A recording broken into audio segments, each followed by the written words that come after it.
BPL প্রথম শুরু হওয়ার কথা ছিল 19 ডিসেম্বর। ফ্র্যাঞ্চাইজিদের প্রস্তুতির কথা মাথায় রেখে বিসিবি সিদ্ধান্ত নেয় 24 ডিসেম্বর বিপিএল শুরু করার কথা। তবে বাংলাদেশ প্রিমিয়ার লিগ যখন দরজায় করা নাড়ছে তখন করা নাড়ছে অনিশ্চয়তাও। আদৌ 24 ডিসেম্বর শুরু হবে তো? সামনে জাতীয় নির্বাচন, যে নির্বাচনের জন্য অধীর আগ্রহে অপেক্ষায় দেশের মানুষ।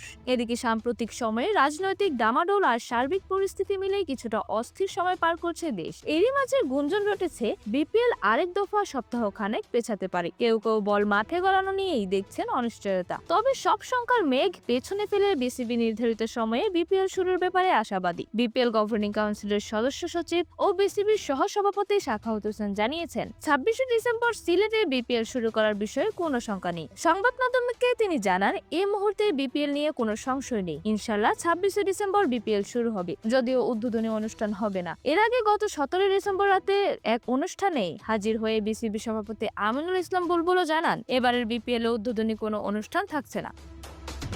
সাখাওয়াত আরো বলছেন, আমরা এজেন্সিদের সাথে নিয়মিত যোগাযোগ রাখছি, তারা জানিয়েছে কোনো সমস্যা নেই, সব প্রস্তুত, মাঠ ও টুর্নামেন্ট আয়োজনের জন্য প্রস্তুত। বিপিএল এর ফ্র্যাঞ্চাইজি ইতোমধ্যে সবকিছু গোছগাছ করে ফেলেছে। আগামী সপ্তাহের শুরুতে অনুশীলনও শুরু হয়ে যাবে দলগুলোর।